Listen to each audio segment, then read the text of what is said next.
When Samuel Vale was 12, he stood outside the iron gates of the grandest house in town and promised himself one thing: "One day I will own something greater than this." He grew up in a narrow brick terrace in Birmingham, the son of a bus driver and a seamstress. The house wasn't poor in love, but it was small in everything else: space, opportunity, ambition. Samuel wanted more than warmth and modest meals. He wanted power, recognition, the kind of life people envied.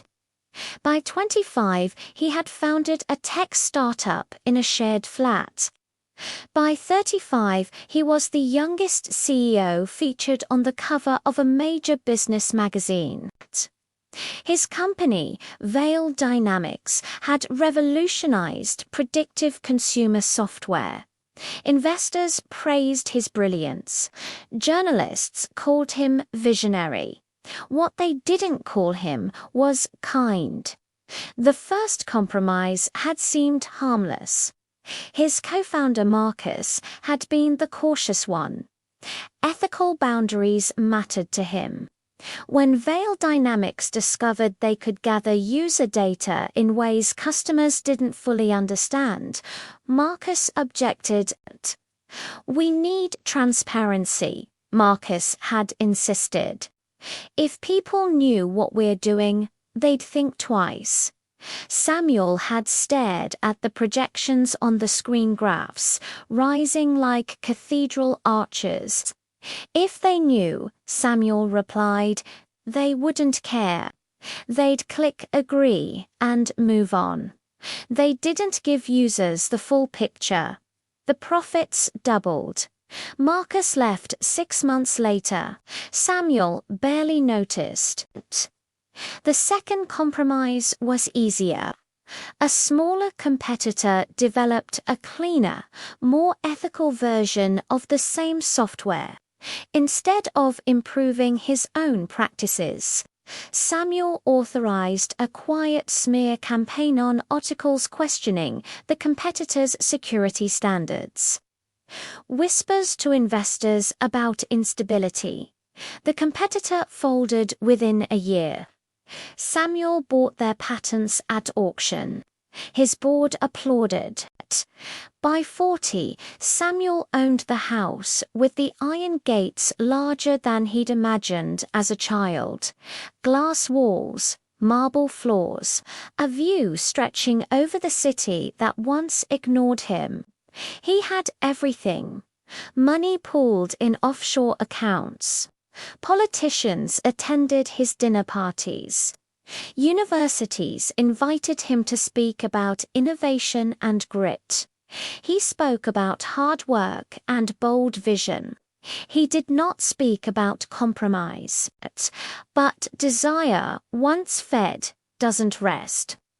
When Vale Dynamics landed a contract with a national security agency, Samuel saw legacy, immortality. His software would shape policy, predict unrest, guide decisions at the highest levels. The contract required deeper data access, private messages, location histories, behavioral profiles. This could harm people, his head of compliance warned. Wrong predictions. False flags. Samuel didn't hesitate. Progress always costs something. The system went live. Months later, a small protest group was flagged as high risk. They weren't dangerous, just loud, inconvenient critics of corporate surveillance. But the algorithm had marked them. Authorities intervened aggressively. Arrests were made, lives were disrupted. Samuel read the internal report alone in his office. He recognized the flaw in the model immediately. He could have slowed the rollout. He could have demanded safeguards. He had chosen speed instead.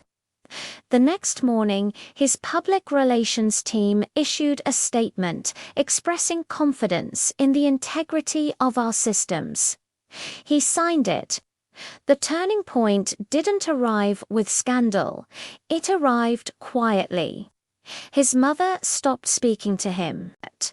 She had always defended him in town when neighbors whispered about data scandals and aggressive tactics. "He's a good boy," she'd say. "He just works hard." But when news broke about the protest group, one of whom was the son of her church Frenchie, came to his glass mansion and stood in the foyer as if it were a museum. "Did you know?" she asked. Samuel opened his mouth with prepared defenses, complex systems, unintended consequences, industry standards. She interrupted him. "Did you know it would hurt someone?" The silence answered. Her shoulders folded inward. Not in anger, in disappointment. "I didn't raise you for this." But she left without touching the marble railing he had once bragged about. That night, Samuel walked through his house and saw it differently. The art on the walls had been purchased to impress. The dining table had seated ministers and billionaires, but never Marcus again. His phone buzzed constantly, yet no message was personal.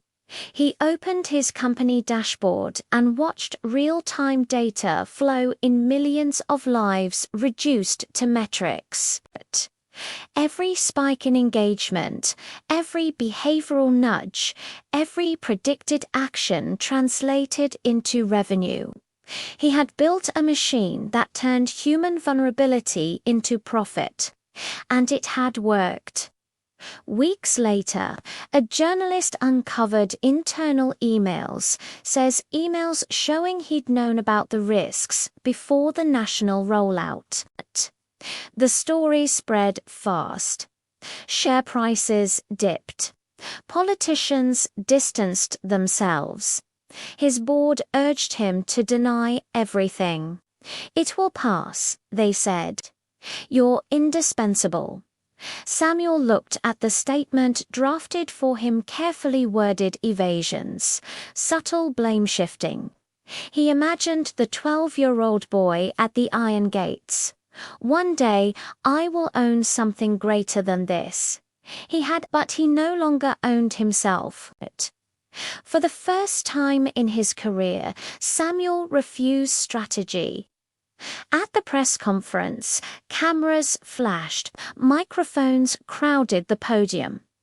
He could have lied. He had lied before. Instead, he told the truth. He spoke about the data shortcuts, the smear campaign, the warnings he ignored, the contract he rushed. He did not hide behind complexity. The room fell silent in a way that felt heavier than applause. By evening, Vail Dynamics stock plummeted. Lawsuits followed. He resigned within a week. The house with the iron gates went on the market. Months later, Samuel was living in a modest flat not far from the one where his startup began. His net worth had shrunk to a fraction of its peak. His name, once synonymous with brilliance, now carried an asterisk. But some things returned. Marcus called. It wasn't forgiveness, not fully. But it was conversation. His mother visited. She didn't praise him. She didn't scold him. She simply sat with him in a kitchen small enough that their knees touched under the table. Samuel finally understood the price of his desire. It wasn't the money he lost. It was the years he had spent believing success justified erosion. Every compromise had carved something invisible away empathy, restraint, humility, till he had become efficient but hollow. He had wanted everything. He got it. And only when he lost it did he realize that desire, unchecked, does not simply demand payment. It collects it from the soul.